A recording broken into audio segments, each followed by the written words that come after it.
far as the business that me and my wife, we actually call Village Samaritan Training Institute. We train CNAs, phlebotomist, patient care technician. This is actually probably maybe the third or fourth business that I started. I had a photography business.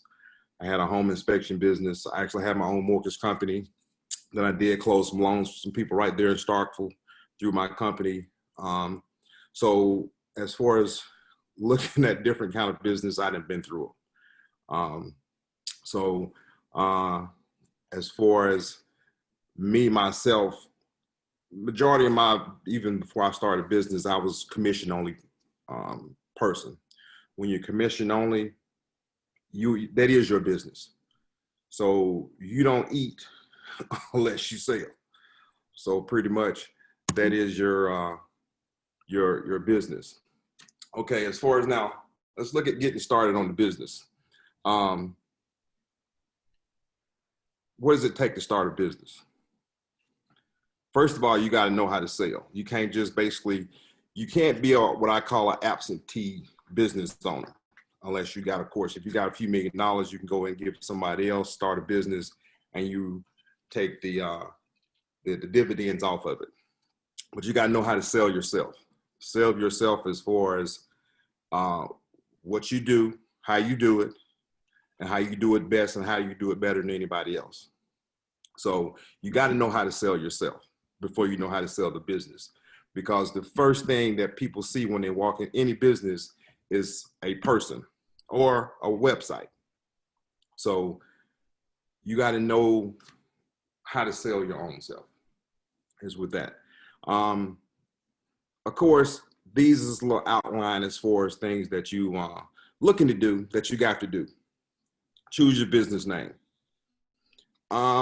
A lot of times you want to let the business name match the services you're providing. Sometimes, that's just my opinion on that. Make sure you have all your state and business local licenses.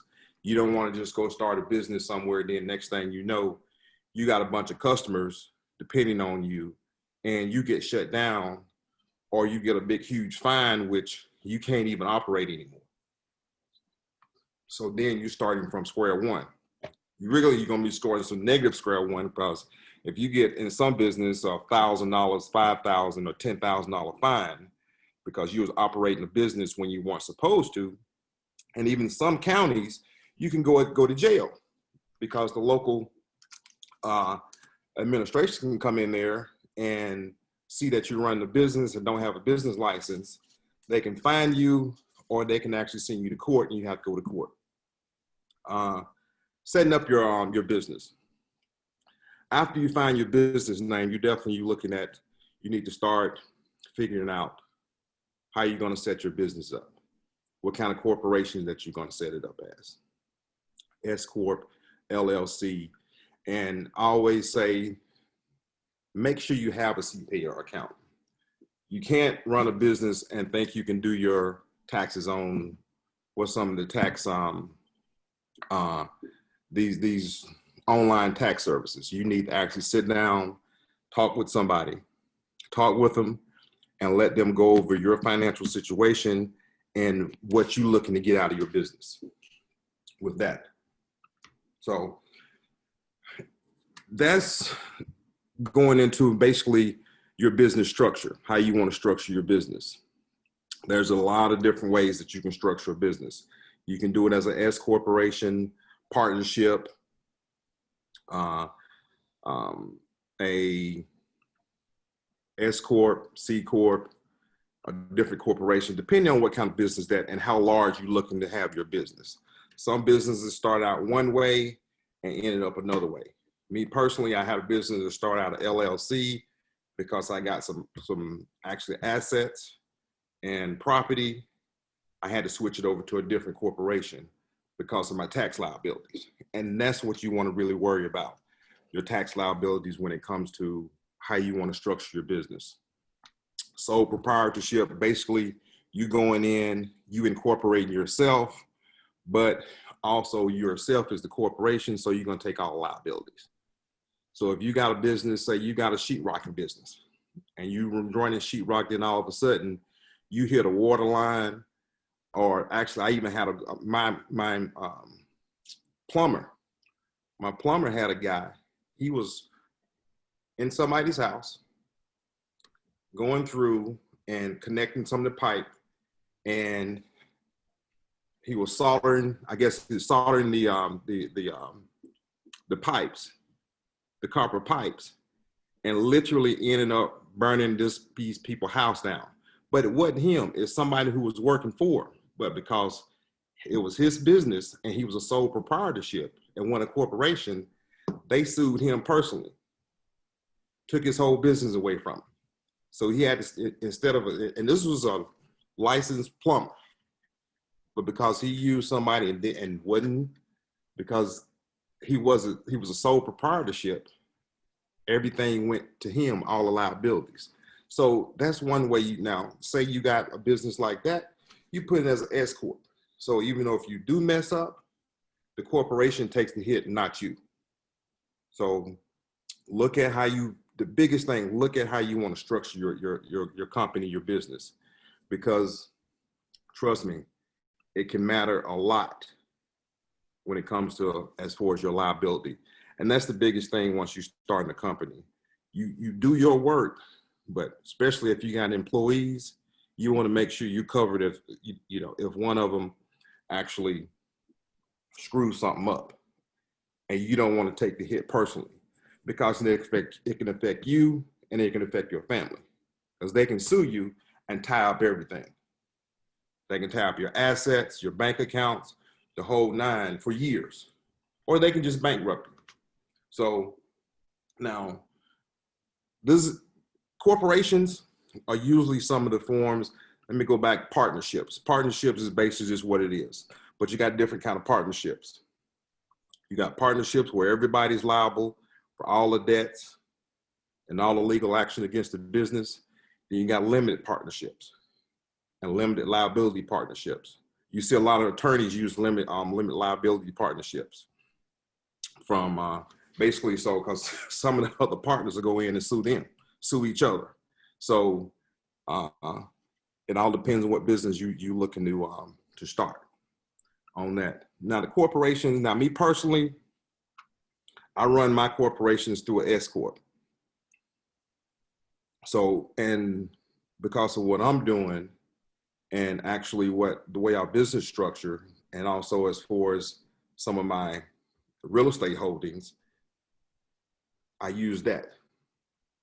Now, a nonprofit corporation, my wife, she has a nonprofit that she go through. And of course, we call every time I got a question or whatever, I have somebody who I can call or I can send an email to, or before I make a decision on how I'm gonna structure, before I buy something, before I go in and purchase a large, whatever, it can be a large machine. You wanna make sure that all that stuff is done correctly on that. So structuring your business is probably the most important as far as when you're starting a business, next to just basically getting your business name and your business license. Because if you don't have that, you really can get yourself in some trouble. And also you can actually sort of go in there and somebody can come in there and steal your ideas, believe it or not. Wow. So So how did the guy come out that was working that structured his business wrong? he filed for bankruptcy. He literally had to he filed for bankruptcy. He went in, he had to get an attorney. His attorney said, okay. And basically he had to go hide some assets. And every time he did work for me, I had to pay him in cash, because nothing can go through the bank because everything was shut down on him. So he eventually filed bankruptcy, and he's then you have to form another corporation after that. But all his assets and everything got tied up. It's basically been 3 years now, and he still hadn't got everything done yet. So you can see how that tied him up from getting other contracts from bigger companies. You're a subcontractor, things like that. it can hinder him because nobody's gonna go say, well, I can't do no big jobs because a big job is gonna have a direct deposit or large check. So my question is, how is the tax structure going in? I remember the first time I did a hospice company. I think I know I structured it wrong because I got hit with like a 35% tax bill after we sold. It was for, a large amount of money, and it was the first time around, doing something like that. But okay, selling time, cool. You sell for a big amount, but then when it comes down to when Uncle Sam, whoever he is, he come knocking. Now you're in the 35 percentile. So besides a LLC, at that time, we should have went with a S corp or C corp or whatever. It was me and a partner. So how would you, if I was coming to you for a consultant, as my business consultant, how I need to structure my business for a hospice company, what advice would you have given us? I would have looked at one or two ways. Now it all depends on what kind of partner, if there's two of you. So sounds like you're in a partnership with. I'd have been as far as, because what you want to do is look at now this is me knowing what my personal CPA, me sitting down and a little bit of time that I did listen when I was in the accounting class in college. my degree is in economics, so I only took 2 accounting classes. Right. But from there, you look at as far as the pass-through income. Now, sometimes you can actually go in there because, say for instance, a S corporation, you can pretty much put everything in there. You can pay yourself. So you can leave money in the corporation, but you can pay yourself out of it. And then the way I structure it, I pay myself W-2 as well as I take dividends. Can you explain that, the W-2 and the dividends? And you basically, I can go in and I'm on payroll. I'm a W-2 employee as for my company. Okay. I go in, I do my payroll, I get my taxes taken out, but I do actually have them take a little bit more out. Now, at the same time, I can pay myself directly from the company a check, and it's as owner's equity in the company. Now, you will get taxed on that because that goes over into your income, but it goes up. But this is the thing. All the income goes through the company, but whatever you pay through the company, you write off. You got to look at writing that off, and that will lessen your tax liabilities. Excuse me, you saying you need to write off the dividends also is that what you were saying? That's because it's coming out of the company. Okay. But personally, you're going to get hit with it, but your company don't get hit with it. Okay. See, when you look at a C corp or C corp, that's when you get taxed twice. The company get taxed and you get taxed. Oh, okay. Yeah, I got you. So with the LLC, is the LLC just basically taking you away from, like you say, if anything happens, the liability, they can't take your personal asset. Right. Yeah, that exactly. So you can be an LLC, but you be taxed as an S corp. Because you're gonna have your LLC as far as, okay, you got Burt Robinson LLC. Right. Now that's how you structure with the state. Okay. As far as with the IRS, when you go in and get your tax ID number, your EIN, yes, you're gonna go in there and say, okay, I'm gonna be a corporation, or S corporation, or a limited liability corporation, or sole proprietor. Okay. See, these are for tax purposes. Correct. So with the S corp, you saying I'm automatically protected with the LLC? That's No, you're still protected as far as you got you, then you got the business, then you got the customer. okay. So your business is always going to be in between you. That's A the sole, a protection of sole, it. a sole proprietorship, y'all as one. So if you're LLC or S corp, you still got you, and you got the business, then you got the customer. Okay.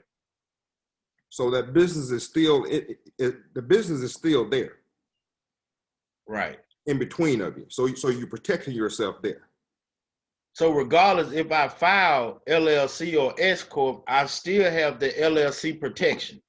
Right. Okay. All right. Because the S corp is how you're gonna get taxed. Right. Because that's the main thing you worrying about. You worry about two things. You're worried about your personal liability, and you're worried about your taxes. Taxes will bankrupt a business real quick, because you go through, then at the end of the year and you put those numbers in, okay, all of a sudden your corporation got to get taxed, then you got to get taxed. So basically you getting taxed twice. Wow. That's why I always say, get with the CPA or accountant and make sure they understand. I always say a CPA because they actually are state certified, they're fiduciary, and they got to know what they know what they're talking about. Okay. You know, an accountant can be somebody who, not saying taking anything about people who's an accounting. They know a lot of The number game. they know a lot of it, but CPA knows, it's pretty much almost like a legal attorney for money, for Okay. your taxes. So Because we they have can go in front of the IRS with you. If the IRS audits you, you bring your CPA with them, and they know the law just as much as that IRS agent. wow. And it is more expensive. I pay about $5,000 for my taxes. So So if I'm a small business just starting out, if I can't at the point of starting my small business have a CPA, what do you suggest? you can still get one. Get one. You don't have to have them. It's one thing. You don't have to have a CPA to do your tax code. You can sit down with them. They just charge you for the consultant. Okay. And then you can use an accountant, because a lot of CPAs use an accountant to do their taxes for them, and then they just give them to them, and then they just sign off on, make sure they're correct. Because Oh, even when I do my taxes, I send them to somebody else. I mean, within the firm, and she does them, and then she sends them over to him. He's like, okay, everything's fine, signs off on them. And a lot of people like her go out on their business. They know it. They know how to do the accounting. They know all this. But as far as the loopholes and to make sure that you don't end up in jail, you got to make sure you have that consultation, just like getting an attorney. right. You don't have, I always say consult. That's why I say consult with the CPA. You don't have to hire them, because when you hire them, it is a night. But if you start getting into $300,000, $400,000, $500,000 of revenue, you need to get you a CPA. On call. You need to every end of the year, you need to take all your stuff with them and give it to them. And Okay. sit down with them throughout the year. Quarterly or every half year, what would you suggest? Every 6 months. Okay. Every 6 months. So we have a question for you. I mean, I apologize. From Mr. Nick Reynolds. His question, I just got an LLC. Any advice for me as a LE consultant? LE consultant. Yeah. Yes, sir. I mean, as far as said, I'm trying to see what kind of advice is he looking for. I mean, because hold on, let me respond back to him to see.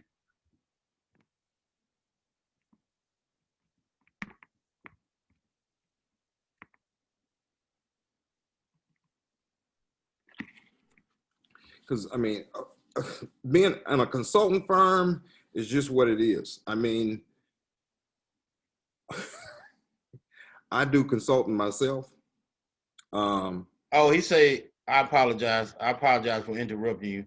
He said a law enforcement consultant. Any advice? He said, I just repeat the question. I just got an LLC. Any advice for me as a law enforcement consultant?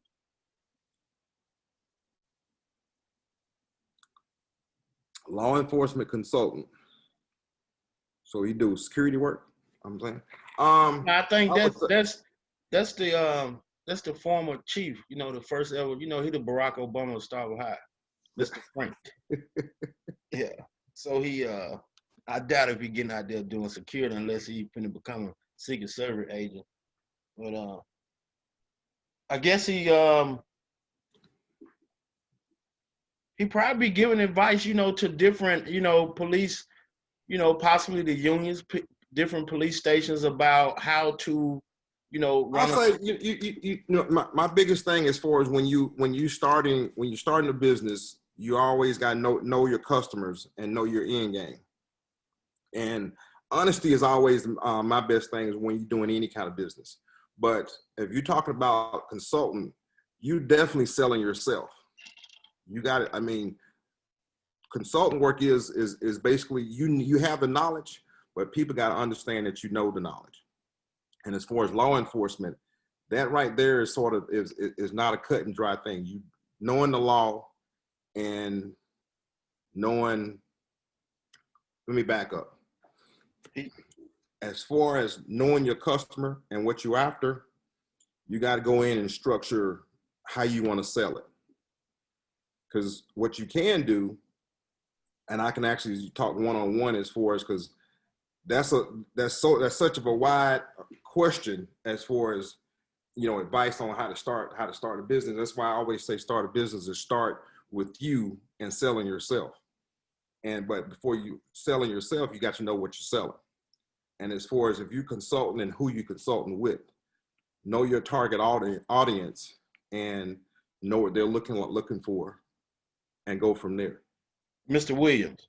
Mm-hmm. He also come in. He said he gonna be talking to agencies about incidents that's going on today. You know, such as he didn't say this, so I just gathered myself the killing of unarmed black men. You know, the systemic racism that's within the system that goes on within police forces, and all the negative stuff that we see that's on the news and everything. So he will go in and give them over 30 years of experience of what he would think would be the best move for their the operation of their police station. That I start with a 30-year experience right there, because that right there you can't 30 years experience as law enforcement that sells itself, and everything else comes afterwards. Yeah. Plus being a police chief and when his you military background. It's one thing, because when I was in the mortgage business, I used to do presentations in front of CEOs and these other mortgage companies, because I was a wholesaler. So I had to sell my products, was pretty much everything else that other companies sold. I worked for Chase, and I worked for Wells Fargo, and I went in.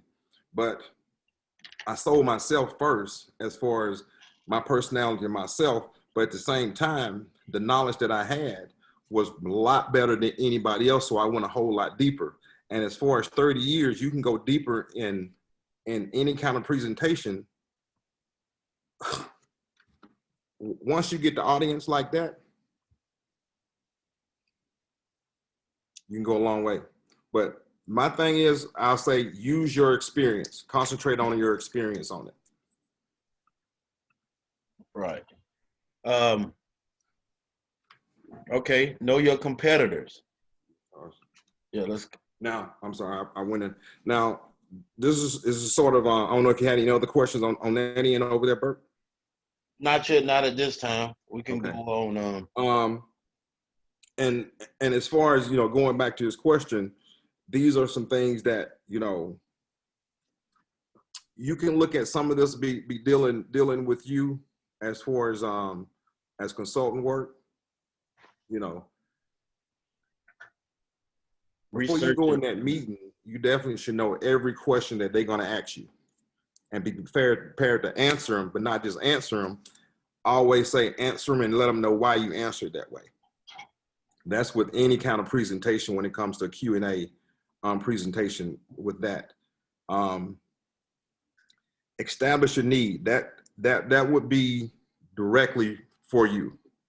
You got to go in that presentation and say, okay, this is why you need me. This is why I'm here for you. All right. And your cost, know your time. Know how much your time is and explain that. How would you, on the know your cost part, how do you put a value on your time when you are including the research of the job, you're including what to come up with your final cost number, what you charging per hour, or you're charging per presentation, per training? How would you break that down on the know your cost part? Do it two different ways. If you got merchandise involved in it, if you got something that you got to go purchase, mark it up 30%. That's just my mark it up 30%. If it's you personally, your cost, your time, that would be depending on you as far as what's your time value at. If you looking to make, if you regularly making $200 an hour, and I'm working 60 hours a week, you break it down. I look back as far as when I was commissioned, as far as when I went and did a presentation, I want to make sure that I did the presentation, I got the loans, I got what I needed. My value was $200 an hour. That was my value to me, $200 an hour. At a minimum of how many hours? Minimum 4 hours. I work 10-hour days.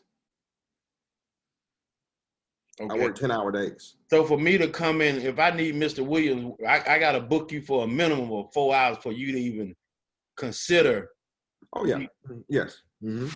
All right. So if you're gonna book yourself hourly, you got to do a minimum, and you do a job. Now, one thing what I would set up, if you're gonna do it like that, you put packages together.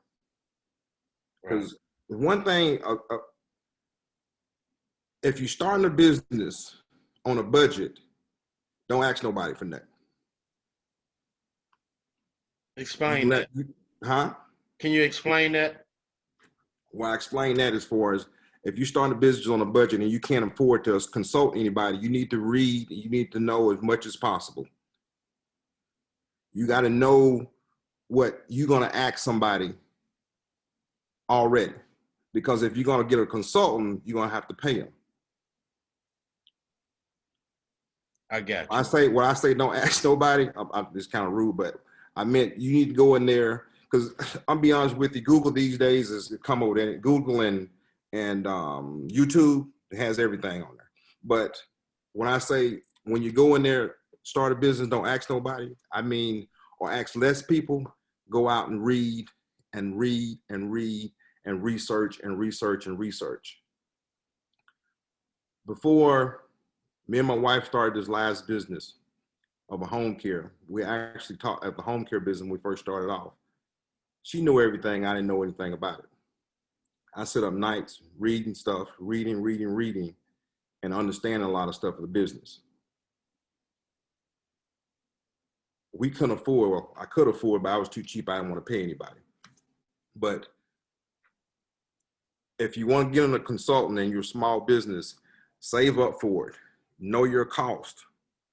Call people up. Hey, and some people just will give you the advice how to get started and go from there and give you a good outline.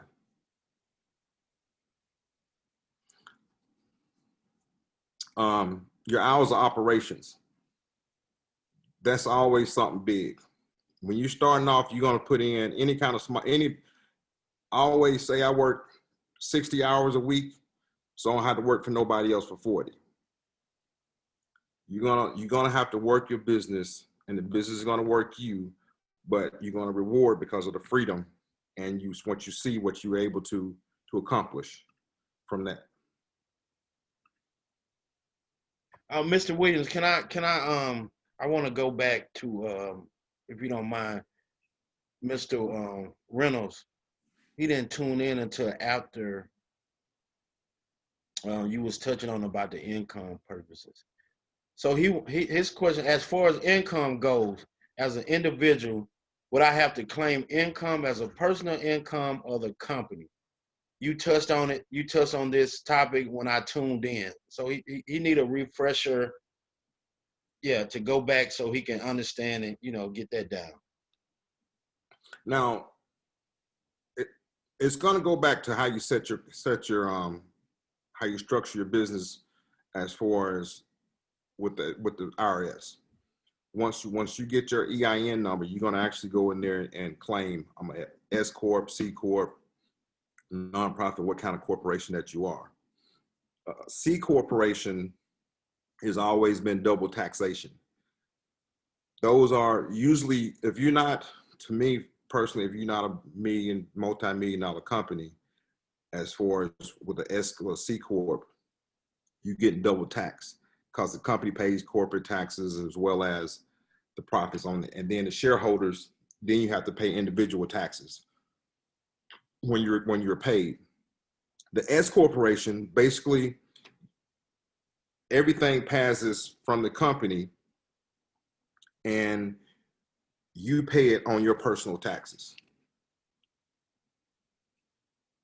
So you're only going to get taxed one time, and that's going to be on your personal taxes, but you still have the ability to write off a bunch of your stuff within the corporation.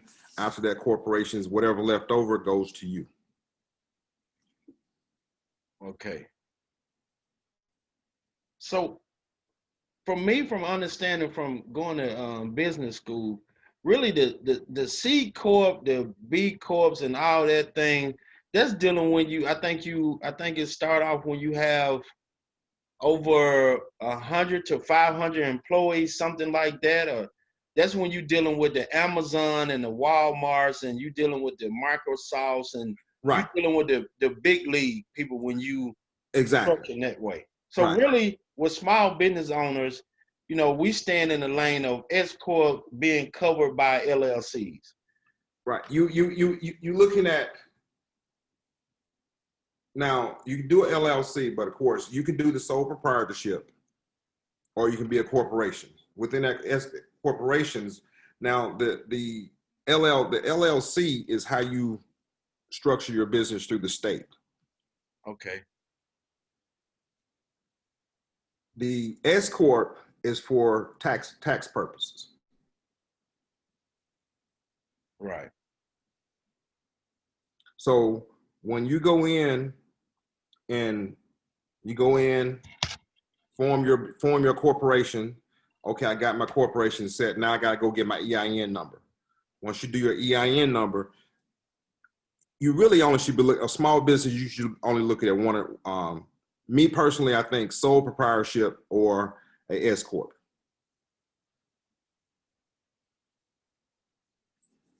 Yeah, sole proprietorship, which is the S corp with the LLC. Right. Right. So can you do it the EIN first, then cover your company, or does it matter which, if you do the formation, the foundation, of the company first, then come with the EIN number? Does that matter?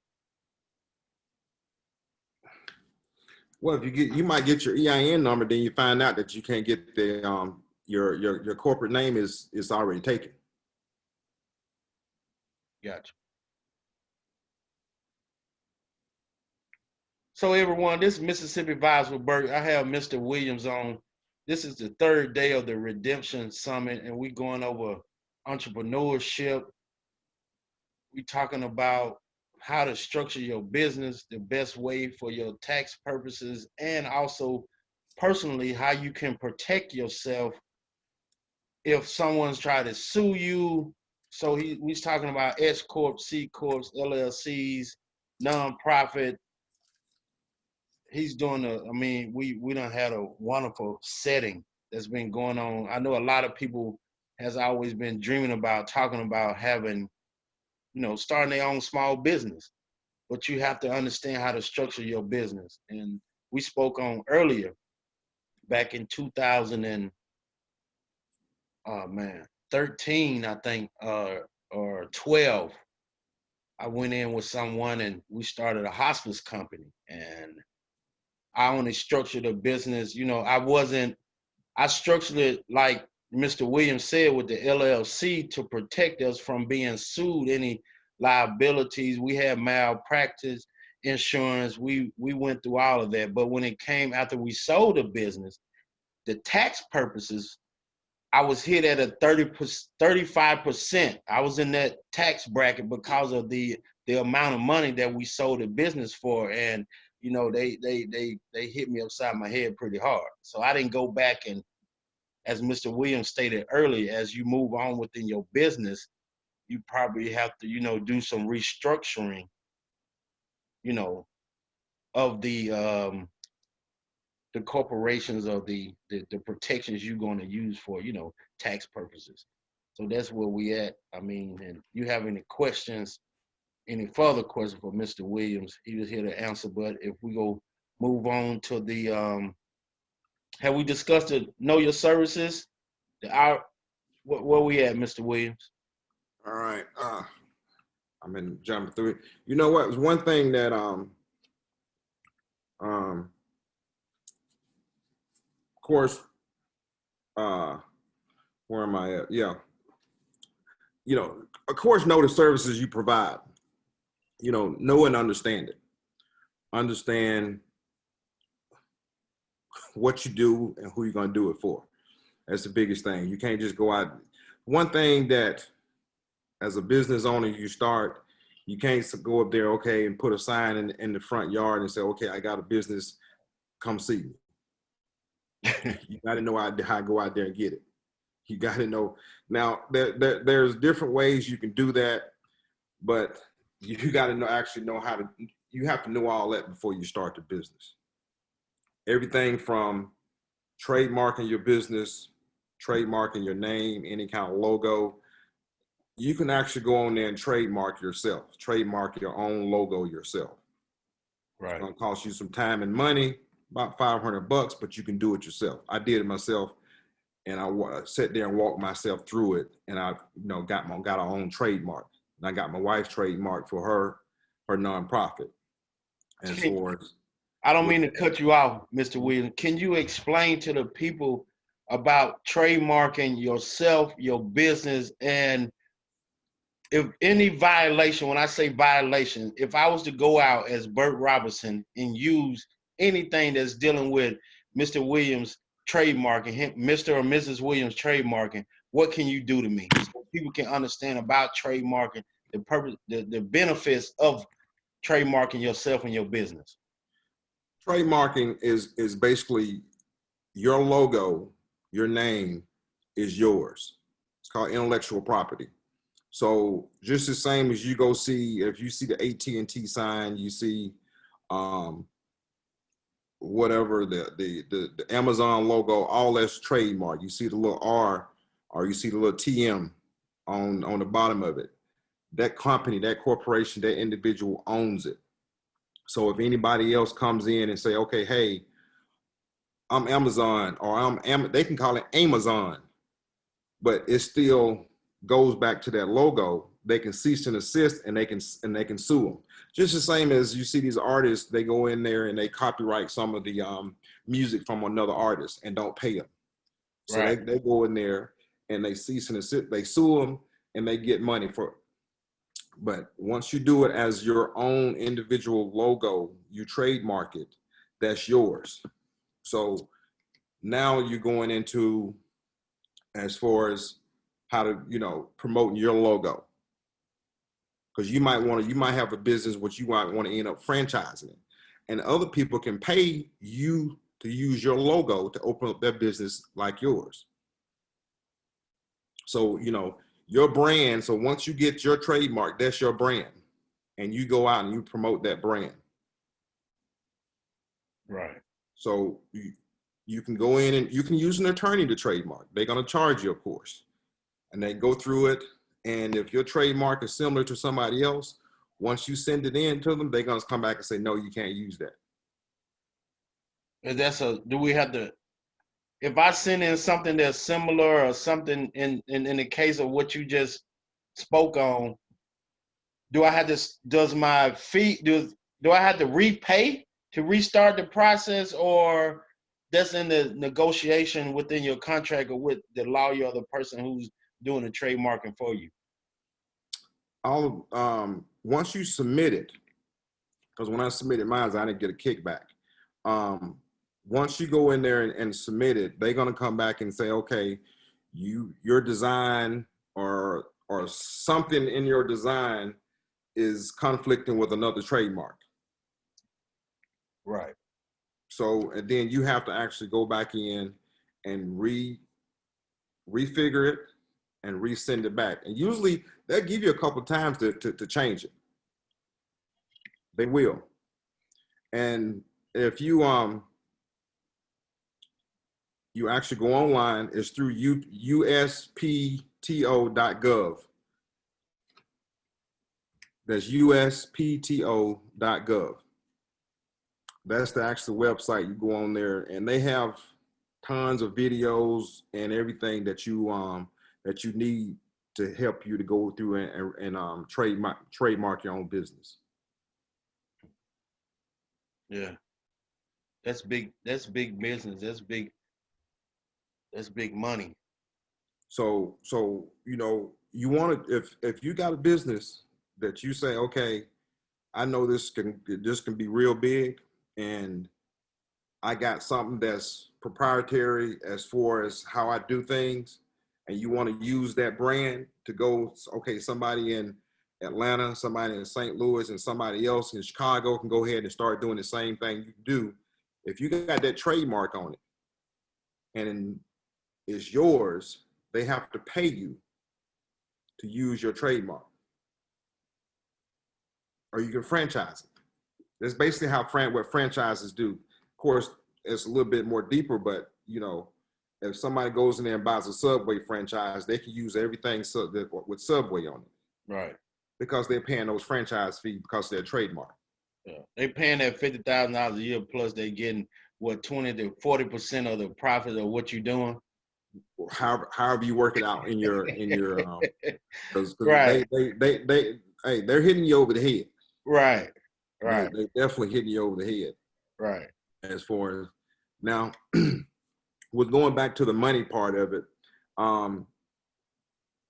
your accounting, like I said, CPAs or accountant, make sure you have, a lot of times the accountant can actually go in there and tell you a lot of stuff. I always say use a CPA to get your business structured up front. Then you can go and use an accountant, long as they know how to do business taxes. You can't go to, down over the shade tree one, so you can get all your kids in there and get your tax write-off and all that stuff. You can't do that. Go ahead and make sure you got somebody who knows what they're doing. Yep. Your accounting methods, most everybody does cash basis, basically cash in, cash out. Accounting software, I just put QuickBooks in there, but they got a bunch of other ones. I use QuickBooks. It's easy. I can invoice from it, from certain things that I use. You can, but definitely your QuickBooks, every end of every month, I go through, I run a P&L to make sure, hey, am I losing money or am I making money? Can you explain P&L? P&L is basically your profit and loss. Your profit, basically your P&L is the money you bring in and all of your debt that goes out. Everything from your light bill down to the paper that you have in your fax machine. When you're running business, don't pay anything with cash. I always say if you got a business credit card or business bank account, because quick you can funnel all that through it. Because if you use, and once you use that, whatever you purchase for the business, you need to make sure that you have it some documented. There's so much technology now that you can use to document what you purchase. Everything from taking a picture of your phone and saving it somewhere else, taking a picture, emailing yourself, because you never know when Mr. RS might want to come in and say, well, he's making too much money. I'm gonna see if I can take some more because he didn't pay enough in. So your profit and loss, you definitely want to look at your profit and loss every quarter, every month, end of every month or every quarter.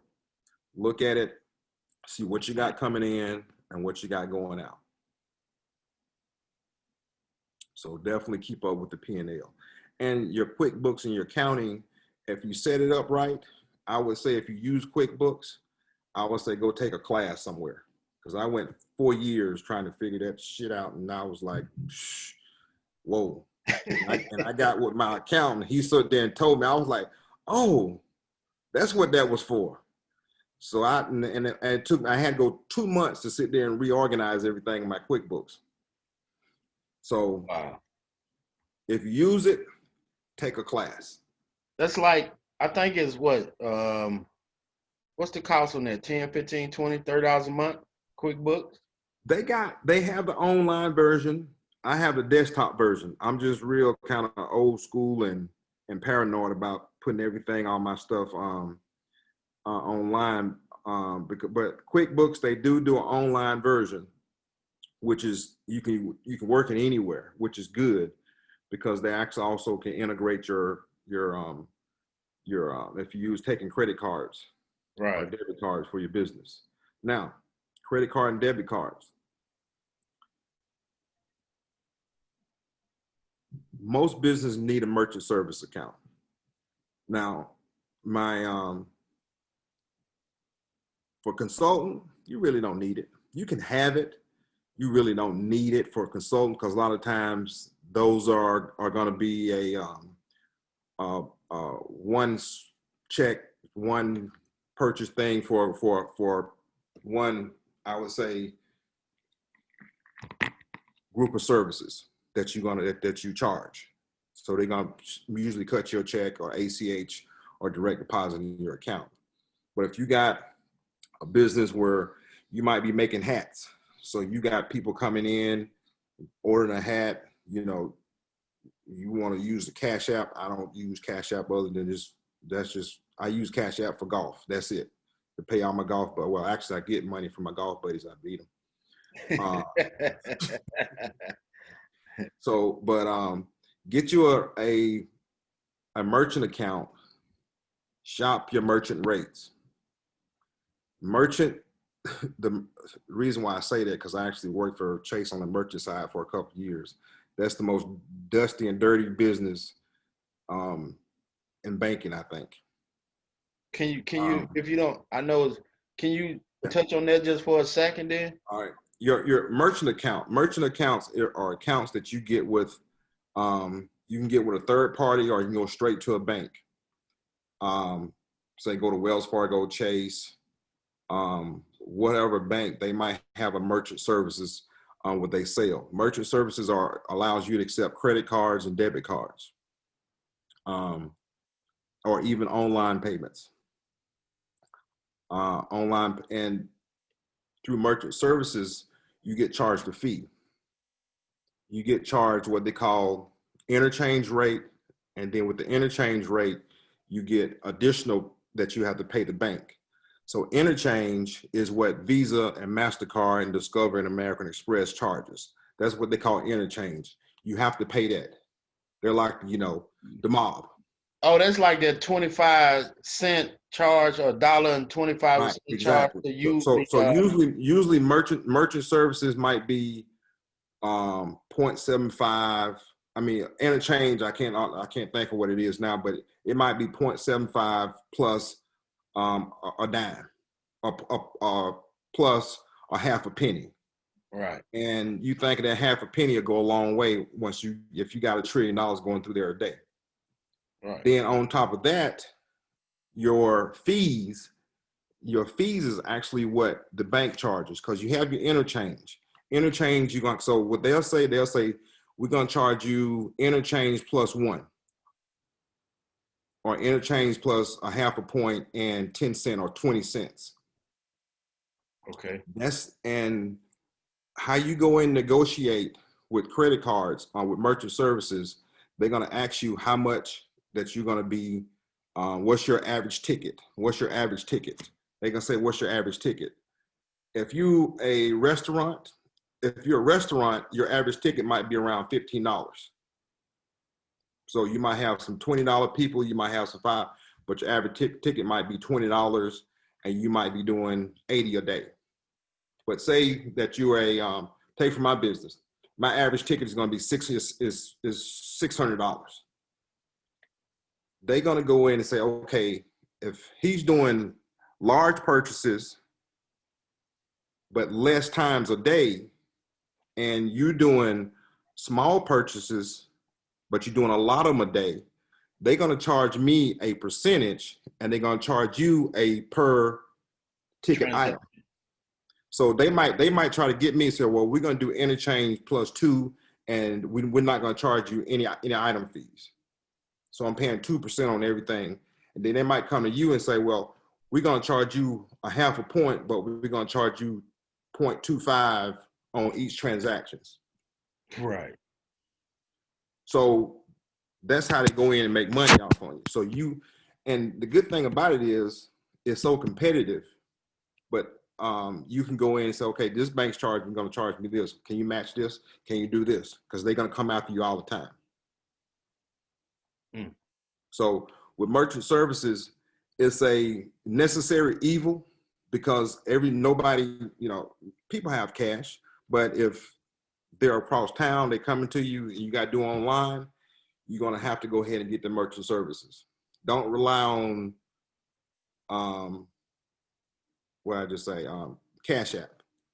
Now they got other things out there, Zelle and all these other things, but if you're doing and you got a credible business, restaurant or something, get your merchant service account, but research it before you start, because they can go in, and usually a lot of merchant services, they have what they call a minimum charge.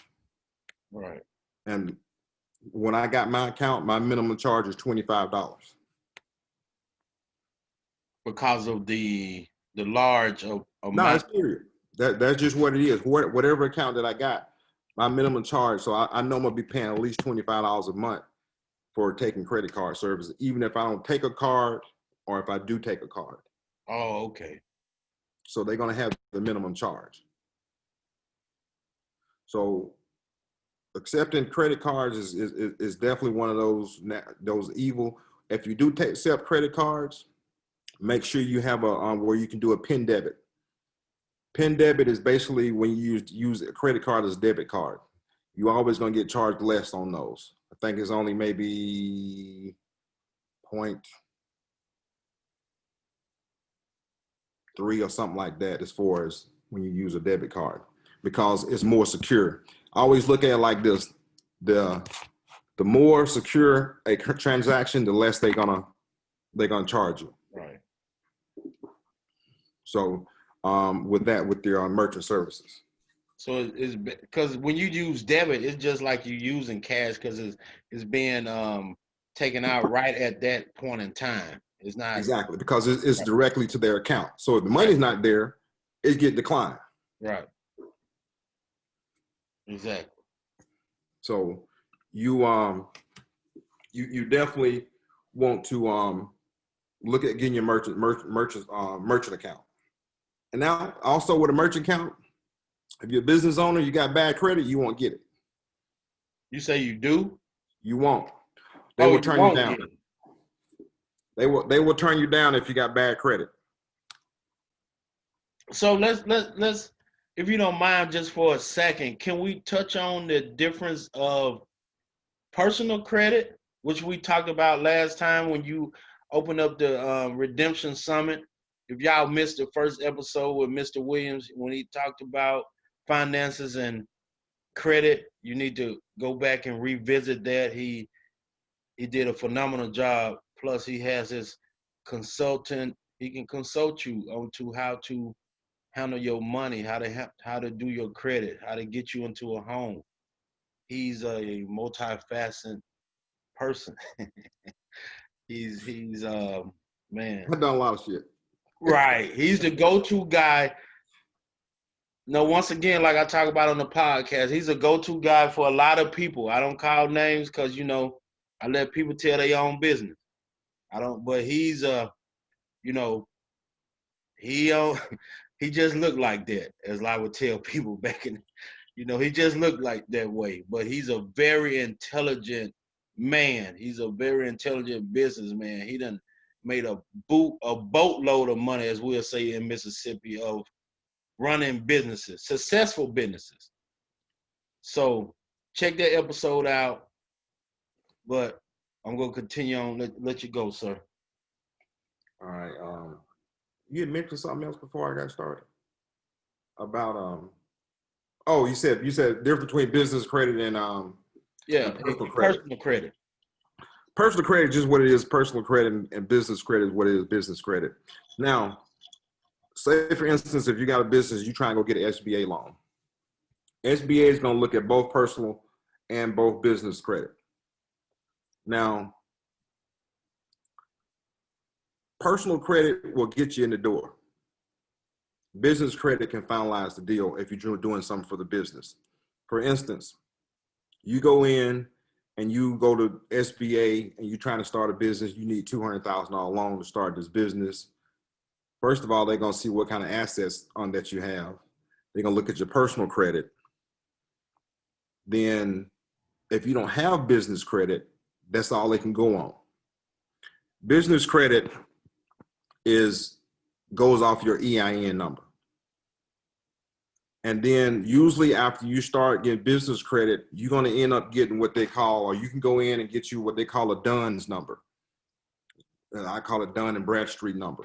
Basically, a DUNS number is have your own number, just like you will have like your social security card that goes through a database that business, that banks and other business venture capitalists, they go in and look at your DUNS number. That basically says, have your business paid all your bills, what kind of credit that you have, what's your credit limits that you have through your business. Now the personal, none of your business, like if you got a business credit card, you go in and you get a Chase, I have a Chase Marriott business card. It's attached to my business, but I'm individually personally responsible for it if the business don't pay it. So I'm a personal guarantee on it. So through my personal credit, but it doesn't show up on my personal credit report. It shows up through my business credit report under my DUNS number, but it does not show up on my personal. Now, that's why I always say, don't interact your personal and your business. Don't take your personal bank card and pay something for your business. Because you start commingling, then it goes back to that. Once you put in your QuickBooks, they're going to say, okay, you're going to say, well, I purchased $300 computer, but you purchased with your personal card. And your personal card is not in QuickBooks. So they're going to say, well, where that money came from.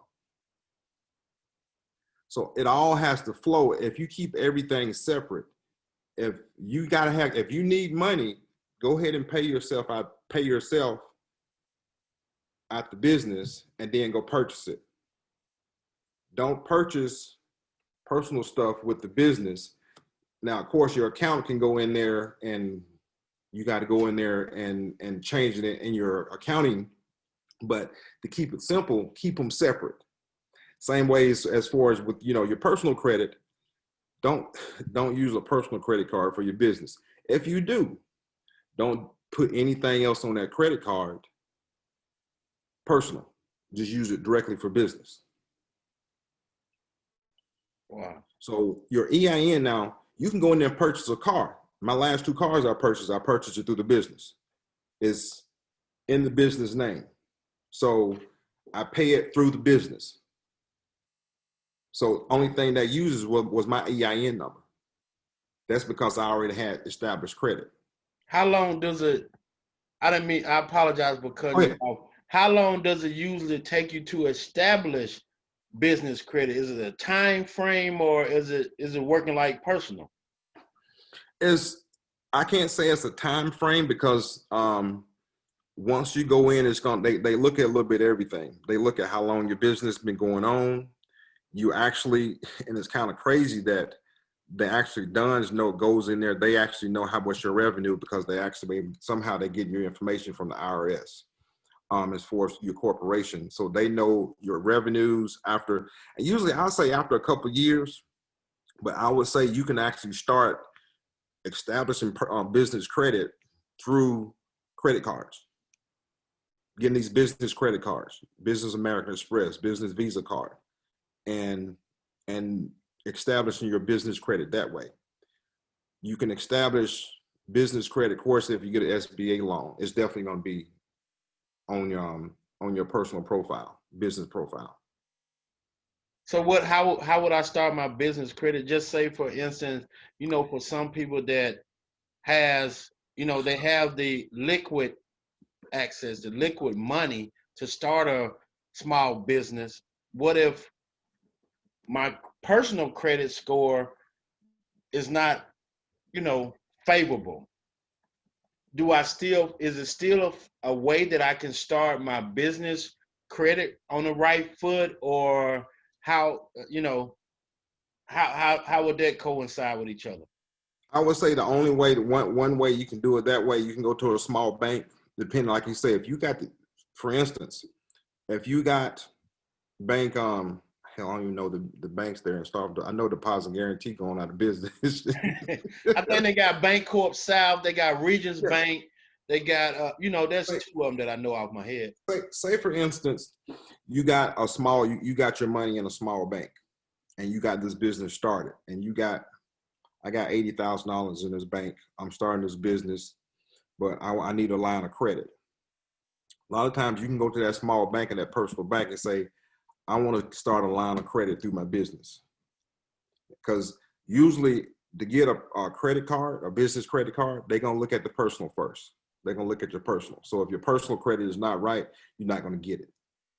But if you go to a local bank and say, okay, I want to start a line of credit, specifically a line of credit to say you need a line of credit to purchase inventory.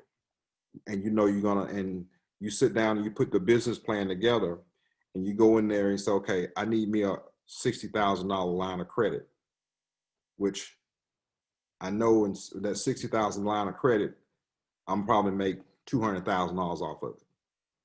So the bank's gonna be like, oh wow.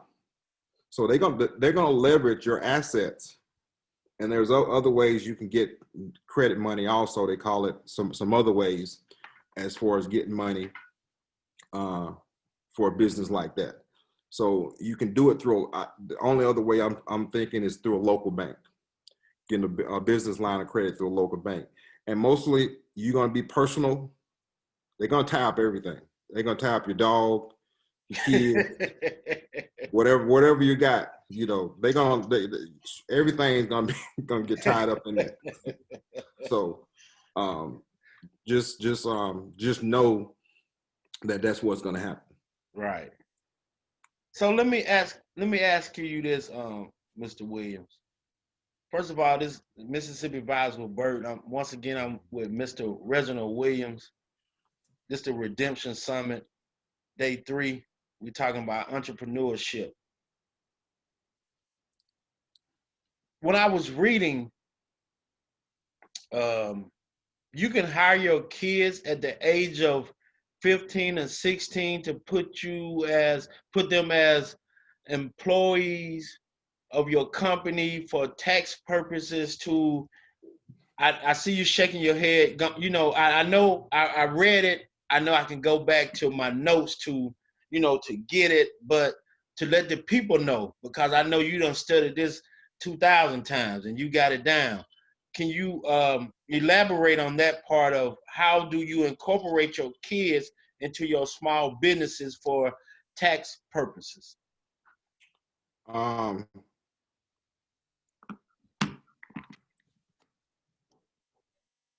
I got my daughter on payroll. Well, we fired her this summer because she was acting right. You Actually, say you did what this summer? we ended up firing all our kids except one. We still got one to work for us. So you see, Mr. Williams is like I told you, he was a phenomenal businessman, but also he's a screw. He's he a no holds bars. So if you think if this man will fire his kids, he's not here to play with you, your time, nor your money. So go ahead, Mr. Williams. That's Um, because actually I had some notes on that. You can actually, the reason why you can hire your kids is for tax purposes. One thing, once you hire them and pay them, they can make up that, I think if I'm not mistaken, I think it's $600 a month. And once they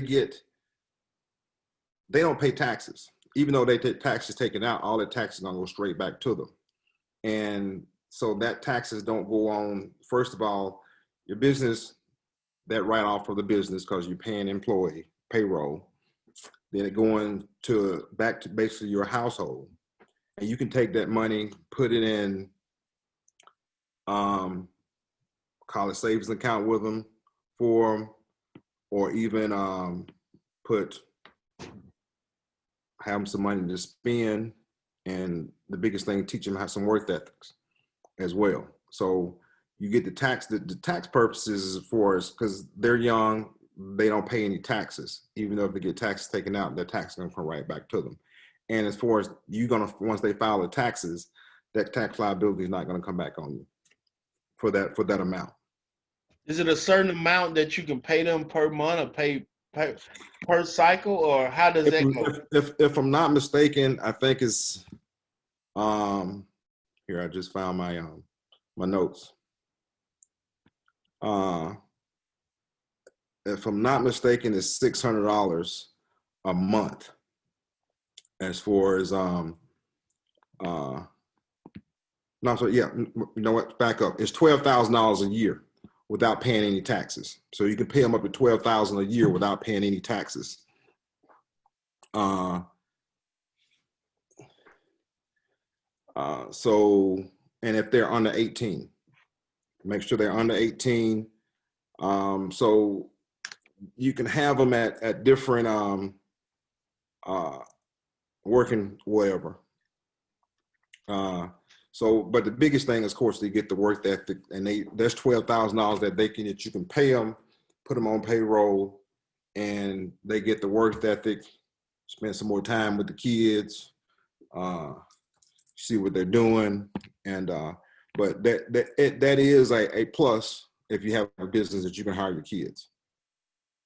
What's the age we starting at? 16.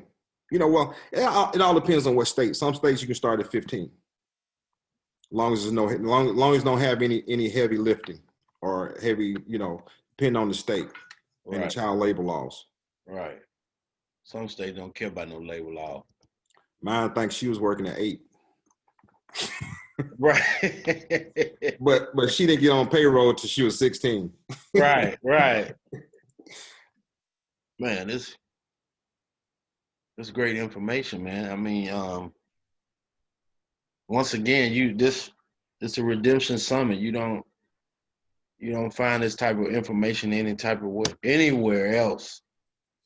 So we just trying to make sure we educate our people and we can move our people forward so we can go from we have to go from being consumers to producers. We have to go from being consumers to producers. That's the thing about our culture, our Black Americans, African Americans, whatever classification that you put yourself in. That's what the Redemption Summit is here for. I made sure I had 5 great speakers to come on. This Mr. Williams' second time. We on entrepreneurship this week. Week 1, we was on day 1. I apologize. Day 1, we was on credit and finance. So We trying to move our culture, our people from being consumers to producers. But during this process, we making sure we giving you legitimate and the correct information so you can be set up right. So when you go to the table with your CPA, when you go into the banks, when you go to whatever you have to do, structuring of your business, you have the foundation so people can know or get a feel that you know what you're talking about. Like Mr. Williams stated, you don't have a lot of money, you're a small business trying to start out. Make sure you read, do your research, Google, YouTube. Everything is out there for you so you can learn how to, structure your business, run your business, get your finances in order, get your credit in order, the difference between personal credit, business credit, LLCs, S corps, how you go run your nonprofit. All of that is important. Mr. Williams have over 20 to 30 years of experience of running different businesses. So, and it's one thing, don't be scared to start a business, and don't be scared to fail. Trust me, I've had some business that I'll be like, well, damn, I guess that was, I tell you the biggest failure I had, Bert, I'll tell you this. I tried to purchase a car wash down on Old National. I lost $25,000 on that venture. So don't be scared to go out there and start your business. I mean, if you got an idea, go at it, but you can't go at it half cocked. You got to go all the way. You got to go with it and believe in yourself, because you're gonna definitely have people be like, I don't know if that's a good idea. If you think it's a good idea and you do your research, you go out and do it. So how, after you took that $25,000 lick, To make it back. Huh? I had to go make it back. Yeah, right. So how, a lot of people take the lick and, they get discouraged that, hey, I'm not made up for this small business. I'm not made up to do this. I learned from it. Exactly. I learned a whole, it's one of those lessons. I probably could have got a whole lot cheaper if I just paid somebody. Hey, But Snoop said the game to be sold, not told, right? right, exactly. So Right.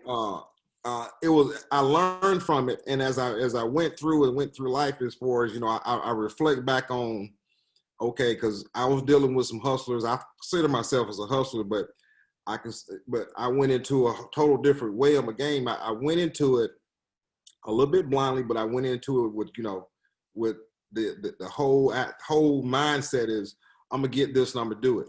And it was a $1.5 million car wash that I was looking to get. So it didn't come, because I didn't get it.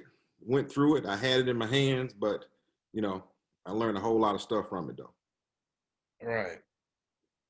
And another thing, when I thought of doing this Redemption Summit, I always will be honest with people about my personal life experiences. And when I contacted Mr. Williams and I ran the idea by him of what I was trying to do, what I was going to do, and I know I needed him to be a part of it.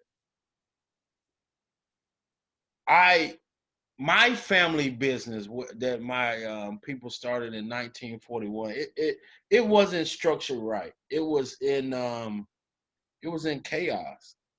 Everything was, man, paperwork was here and there and here, and a lot of people got the misconception of that. I was being left with a boatload of money, Mr. Williams. Trust me, I know. And I was left, I think, we done talked about this several times on different cases at your house. I think we talked about it in Columbus, Mississippi about a month ago. I was left with over $250,000 worth of debt.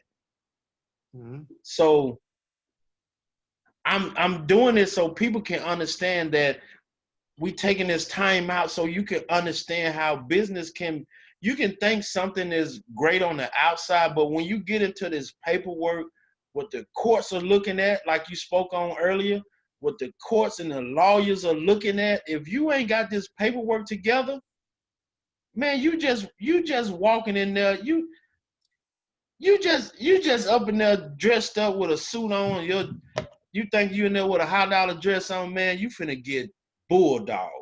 You might come out with that orange jumpsuit. You get too. Man, you finna get bulldog. They finna mistreat you. They finna. That's what we are doing. Get your business in order so you don't leave your kids in a situation where they're thinking that dad, mom done handle business, and hell, the business ain't worth the piece of paper that it's written on. You know what I'm saying? Because it was back then, a lot of businesses was passed down or started from, smart, intelligent people, but they didn't handle the paperwork correctly. And so you would end up. Hey, Bert, I tell you this, you say it. When I was in the mortgage business, dealing with a lot of business owners, Right. I found doctors and lawyers were some of the worst business people around. Man, come on, talk to them. They were smart as I don't know what, but right. You can be smart as I don't know what, but if you don't have everything in place, you can fail. I didn't have doctors in my office crying, sweating bullets, trying to figure out, okay, how I'm gonna pay these $200,000 in taxes. Exactly. And it's crazy how it's the same thing of my dad used to tell me this. We used to be riding, it's book sense and common sense. It's two different, you know what I'm saying? It's two different animals. Right, because as my wife always say what she call her mama. She's always said educated fools. Man, I seen that on Facebook today. Educated fool, and that's what sent me to Mr. Williams. That's what sent me to back to college when I went through after my father died in 2005 and in February. The game changed probably about October of 2005. And it was going through paperwork and seeing the disarray that Mississippi Funeral Service was in, much respect. It's what I'm saying is I know a lot of people will sit there and say, why would you say this about your father, your people? Man, I'm trying to help somebody. I can't, I'm not ashamed. Yeah, Bert, you say that my dad, my dad was an electrician. Everybody knew Elijah Williams in Starkville. And my dad and your dad was Ace Coon Boone. They were tight. They was on the beach. They was on the beach naked together. And they I gotta send you that picture too, bro. I ain't forgot about you, man. Yeah, I saw that picture. All I did was shake my head. Right, because you already know what type of party that was. Right. You know from the party. But I'm just saying, I ain't mean to cut you out, bro. I'm just saying that I know people are saying to themselves, why would you sit there and do? Listen, what I'm telling you. My dad I wouldn't trade my dad for no other man. Let's get that correct. But I'm talking about business. I'm talking about $1 million policies was lapsed because of sickness and for he wasn't able to remember certain stuff but I'm just talking about the structure of business, and this is why I went back to school and got a business management degree so I can learn, so I can understand what he didn't sit down and tell me. So I don't want you people to get a misconception of what's going on. I'm giving you the game that I wasn't given. I'm bringing in educated people, not educated fools that can help you structure your business right, get everything together. So when you present yourself to the world, when you market yourself outside of your family and friends, because when I was in the insurance business, once you done tapped into your 10, 15, 20 people of friends in insurance or car salesmen or consulting or whatever you in, it's time for you to show some real man or woman hustle. If you can't, like Mr. Williams said, if you can't, Mr. Williams said earlier, if you can't sell yourself, I mean, you might well just continue working for whoever you're working for. But if you want to transition over, it's a lot of details that you have to go into. There's a lot of things that you have to know. That you started, like Mr. Williams saying, you trademarking yourself, you getting your own brand. You got to sell yourself. You got to change the way that where you hanging out at. You got to change the people that you around. You got to change your mindset. So this is the purpose of the Redemption Summit, because everything that we have been talking about, finance, credit, life insurance, entrepreneurship, I wasn't given the A to Z handbook of how it needs to go. Now, throughout the years, like Mr. Williams say, I done lost money, I done spent money, but I made sure that I put myself around people like Mr. Williams, Mr. Smith, Mr. Milton Smith to educate me. And it was free of charge because, I had good relationships with them. And they knew that Pooh wasn't Lil Bert. Pooh just was a lost soul that needed guidance and needed the information to be. If I can take what I was doing on the other side of my life and bring it all legal, you're gonna be a bad joker. Mr. Williams had a conversation with me about a month ago in Columbus, and hey, what you're doing, I appreciate it. What you're doing, I think you done found your lane. That's all I needed to know from somebody that I looked up to from when I was at Joseph Creek MB Baptist Church on 82 West in Starville, Mississippi, when I was, he was, I think he's like, he has to be, 8, 9, 10 years older than me, whatever it is. I looked up to him. And I remember, his mom was a beautician, his sister, his brother, I didn't know that his father was his father until it, that picture, but this family, this my people. So this is the purpose of this Redemption Summit, for you to understand that you can go through whatever you went through in life, but it comes a point in time where you have to reconstruct your life, and it's time for you to have your redemption story. Go ahead, Mr. Williams. I know I went on, but I just had to get that out the way for people people can understand that. Don't trip. I ain't tripping out what my father did or didn't do. I appreciate it. And you know what I'm saying? And hey, I don't want no. I'm glad he was who he was. He did what he did. And go ahead, Mr. Williams. I didn't went somewhere else. You good. You good with that. And a lot of what you say is true. I mean, it's just basically knowledge. Sometimes you can get knowledge from somebody else, or sometimes you get hands-on when you fall, skin your knee, and get back up. Well, always, my business approach to everything is you go at it, but also find an out. Anytime, me personally, I purchase a property, I go into a business or start a business, I always know my way out of it. For instance, say, okay, I buy a house, I'm buying this property, I'm paying 50. Worst case scenario, I ain't get nothing. I know I can sell it for 75 and not even do anything. Things like that. Know an out, but that's not the outcome that I'm looking for. Outcome I'm looking for is to make $600, $80,000, $90,000 off of it.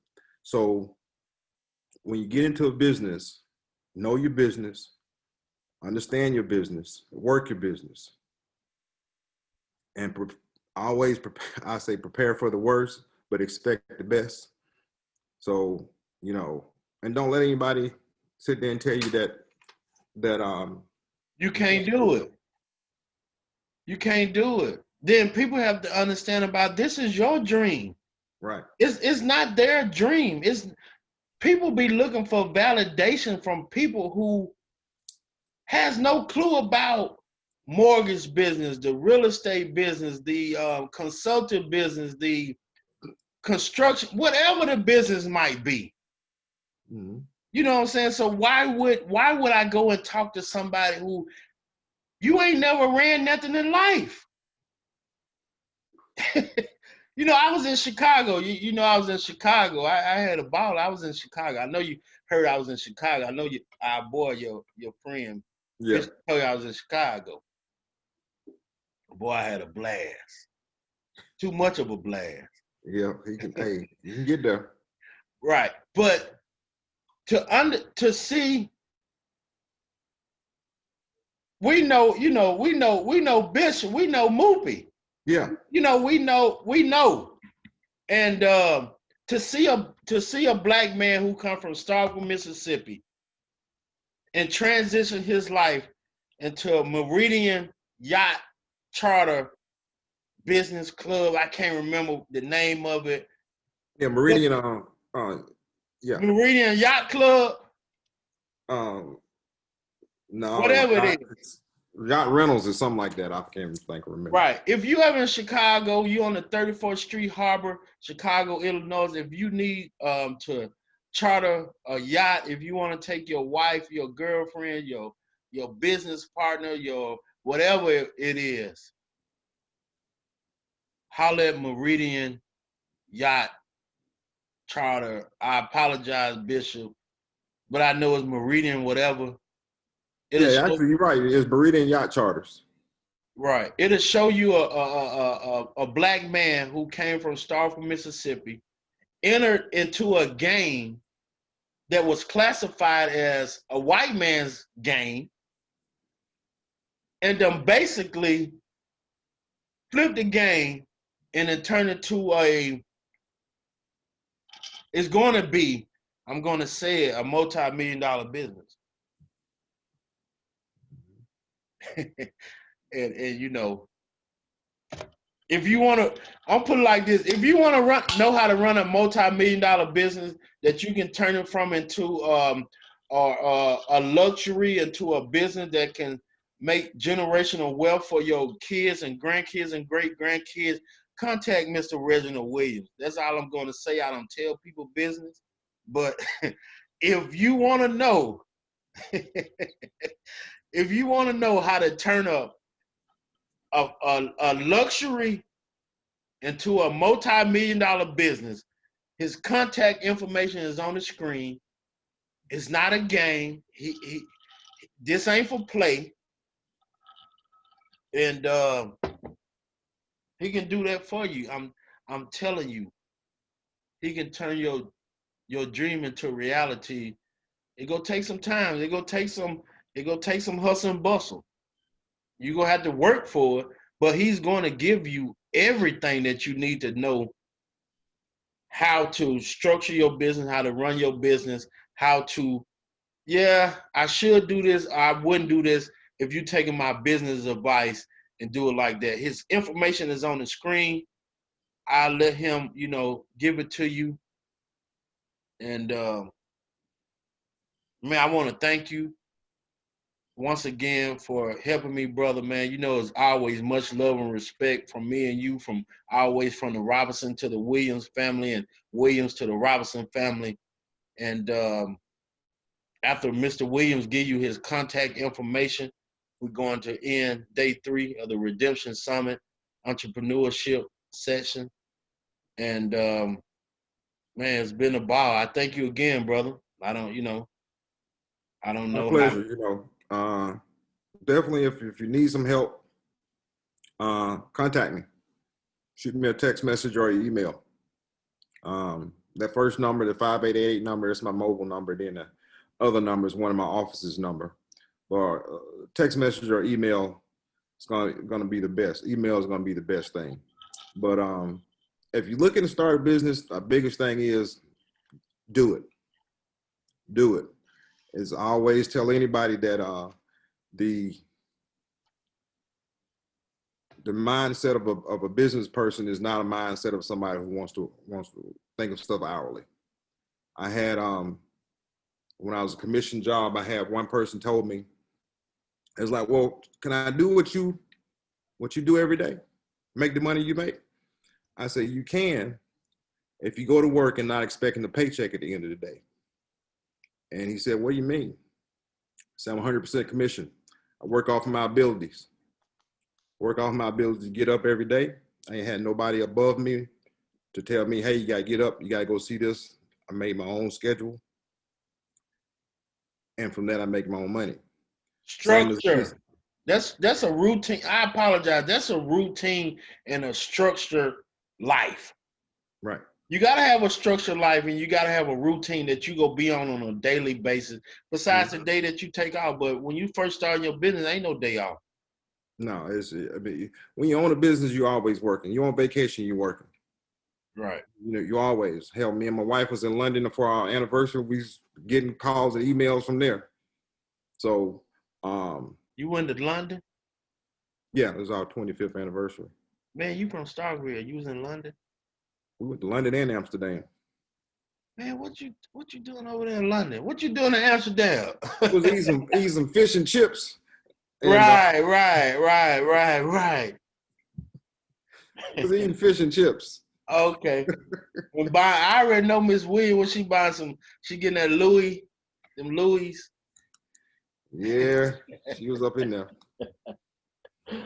That was on her first. That was already on her top of her priority list on the artillery paper. You know it. Right.